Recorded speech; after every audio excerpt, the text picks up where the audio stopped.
દોસ્તો, આજે આપણે અહીંયા ખેડૂત મહાપંચાયતમાં એકઠા થયા છીએ એ એક રીતે દુર્ભાગ્યની બાબત છે કે આઝાદીના 75 વર્ષ પછી પણ આપણે રોજ જાગીને આપણા હક માટે, આપણા અધિકાર માટે ક્યાંક ધરણા કરવા પડે, ક્યાંક રેલી કરવી પડે, ક્યાંક જનસભા કરવી પડે. આપણી માંગણી તો માન્ય રાખે નહીં, ઉપરથી આપણને માર મારે, એના ઉપરથી આપણા ઉપર FIR થઈ જાય, આપણી પરિસ્થિતિ બદલાય નહીં અને વળી પાછા નવા નવા વિષયો ઉપર આંદોલન કરવા પડે છે. એમ કહેવાયું છે કે આપણો દેશ ખેતી પ્રધાન દેશ છે, ગામડાઓનો બનેલો દેશ છે. ગામડાના બનેલા દેશમાં, ખેતી પ્રધાન દેશમાં ખેડૂતોએ, ગામડાના માણસે રોજ જાગીને આંદોલન કરવા પડે, ધરણા કરવા પડે, પોતાની માંગણી માટે સડક ઉપર ઉતરવું પડે. એનાથી મોટો દુઃખનો અને દુર્ભાગ્યનો વિષય હોય શું? દુનિયાની અંદર 150 જેટલા દેશ છે. દુનિયાના કોઈ દેશના ખેડૂતને કે પશુપાલકને ક્યારેય રસ્તા જામ નથી કરવા પડતા. ભારતમાં જ શું તકલીફ છે? આપણા દેશમાં, આપણા રાજ્યમાં શું તકલીફ છે કે છાસવારે આપણે આંદોલન કરવા પડે? અને એક મુદ્દો હોય તો બરાબર છે, હજારો મુદ્દાઓ, હજારો સમસ્યાઓથી આપણું જીવન ઘેરાઈ ગયું છે. દોસ્તો મિત્રો, મારે આજે તમને આ દૂધ બાબતે વાત કરવી છે, કેમ કે દૂધ જે છે આપણા ભારતની પરંપરામાં, આપણી સનાતન વ્યવસ્થામાં દૂધ એ માત્ર વ્યવસાય નથી, આપણી આસ્થા સાથે જોડાયેલો વ્યવસાય છે. આપણી આસ્થા જોડાયેલી છે. ભગવાન શ્રી કૃષ્ણ પણ ગાયો ચરાવવા જતા, એ દૂધ ઉત્પાદન થતું, એનું માખણ મથુરામાં વેચવા જતા. આપણી ધાર્મિક વ્યવસ્થાની અંદર પણ દૂધ અને ગાય અને પશુપાલનનું મહત્વ છે. દૂધનો વ્યવસાય એ પવિત્ર વ્યવસાય છે, પણ આ સફેદ દૂધના વ્યવસાયમાં ભાજપે કાળા કામ કરવાનો જે ધંધો ચાલુ કર્યો છે એને ભગવાને માફ ન કરવા જોઈએ. દોસ્તો, દૂધનો વ્યવસાય એ પવિત્ર વ્યવસાય છે. આ સાબરકાંઠામાં કે આ બનાસકાંઠામાં ગામડાના વ્યક્તિઓ પાસે આવકનું સાધન છે શું? સૂકી ખેતી, પાણી ઓછું, થોડું ઘણું ચોમાસામાં ભગવાન ભરોસે વરસાદ આવે અને જેટલો વરસાદ આવે એમાં થોડું ઘણું પાકે, પછી 12 મહિના જીવવાનું શેના આધારે? કોઈ ઉદ્યોગ નહીં, કોઈ રોજગાર નહીં. અને એટલા માટે આપણા જેવા માણસોને રોજગારીનો એકમાત્ર આધાર પશુપાલન છે કે ઘરે 2, 5, 10 ભેંસો કે ગાયો રાખે, થોડું ઘણું દૂધ ઉત્પાદન થાય, ડેરીમાં ભરે, 4 પૈસા કમાય તો આખું ઘર સુખેથી જીવે. આપણા માટે રોજગારીનો એકમાત્ર જે વિકલ્પ છે પશુપાલન. આપણી રોજગારીના વિકલ્પને ભાજપે 2 નંબરની કમાણી કરવાનો ધંધો બનાવી દીધો. દોસ્તો, મારે આજે સાબર ડેરીની સ્થાપનામાં મહત્વનો ફાળો ભજવનાર ભૂરાભાઈ પટેલને યાદ કરવા છે. બનાસ ડેરીની અંદર ગલબાભાઈ પટેલ કે કેવા કેવા આગેવાન હતા કે જેણે પોતાનું જીવન આખું હોમી દીધું કે આ મલકના પશુપાલકો, આ મલકના ખેડૂતો એ દૂધ ઉત્પાદન કરી અને સક્ષમ અને સમૃદ્ધ બનવા જોઈએ. એક જમાનામાં ભૂરાભાઈ, એક જમાનામાં ગલબાભાઈ ને આ કયો જમાનો આવ્યો કે દૂધનો ભાવ ફેર માગવા જાવ અને ધોકા મારે છે, આંસુ ગેસના ગોળા છોડે છે, ખેડૂતોને બેમોત મારે છે. દોસ્તો, ભૂલ માત્ર ભાજપ સરકારની છે એવું નથી. આપણે આપણો આત્મા જગાડવો પડશે કે આપણી ઉપર આટલા જુલમ થાય છે, અત્યાચાર થાય છે, આપણી ઉપર ખોટું થાય છે, અને છતાંય ચૂંટણીમાં આપણાથી ભાજપનું બટન કેમ દબાઈ જાય છે?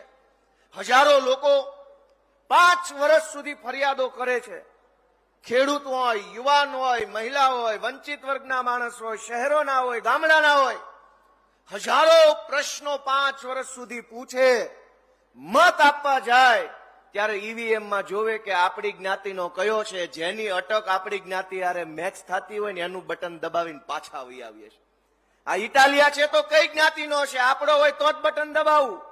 આ ગઢવી કઈ જ્ઞાતિના હશે? આ કરપડા કોણ હશે? ખવા કોણ છે? આપણે બૂથમાં જઈને આપણી જ્ઞાતિનો કોણ છે એ વર્ષોથી જોતા આવીએ છીએ. આપણી જ્ઞાતિનો નેતા ચૂંટણી જીતી જાય અને આપણું ભલું થઈ જાય તો કોઈ જ્ઞાતિએ રોડ ઉપર આવવાની જરૂર નહોતી. ગુજરાતની તમામ ડેરીમાં જે તે જિલ્લામાં બહુમતી ધરાવતી જ્ઞાતિના લોકો વહીવટકર્તા તરીકે બેઠા છે, છતાંય કઈ જ્ઞાતિનું ભલું થયું? સામાન્ય ગામડાના ગરીબ ખેડૂતનું તો વર્ષો પહેલા શોષણ થતું હતું, અત્યારે શોષણ થાય છે. દોસ્તો, આપણે આપણો આત્મા જગાડવો પડશે. અશોકભાઈએ જે શહીદી વહોરી છે, એ શહીદી જો આપણી આંખ ન ઉઘાડે તો કોઈ ન્યાયતંત્ર ને એફઆઈઆર ને જામીન બામીનનો કોઈ મતલબ નથી રહેતો. એક માણસના જીવનનું બલિદાન એ કરોડો લોકોની આંખ ઉઘાડનારું હોવું જોઈએ. અને કરોડો લોકોની આંખ ન ઉઘડે તો કોર્ટ કચેરી સરકાર ફરકાર કોઈ મતલબ વગરની વાત છે. જો એક માણસની શહીદી પછી આપણે જાગીએ નહીં. મિત્રો, હું ખેડૂતના દીકરા તરીકે, ગામડાના યુવાન તરીકે, તમારા નાના દીકરા તરીકે વિનંતી કરું છું કે મનને ઢંઢોળો, પોતાની જાતને ઢંઢોળો, હાથમાં જગાડવાનું કામ કરો કે ગુજરાતમાં જે સરકાર બેઠી છે, ભાજપના માણસો બેઠા છે, શું એ યોગ્ય કરી રહ્યા છે? શું એ વ્યાજબી છે? તમે વિચારો કે હું ગામડામાં મોટો થયો છું. આપણી માતાઓ, આપણી દીકરીઓ, આપણી બહેનો સવારમાં વહેલા 4-5 વાગ્યે જાગે, ઢોરને નીણ નાખવી, ખાણ નાખવું, સમયસર પાણી પાવું, એ બીમાર છે કે નહીં એનું ધ્યાન રાખવું, વાસીદા કરવા, છાણ વાસીદાના ટોપલા લઈને દૂર નાખવા જવું.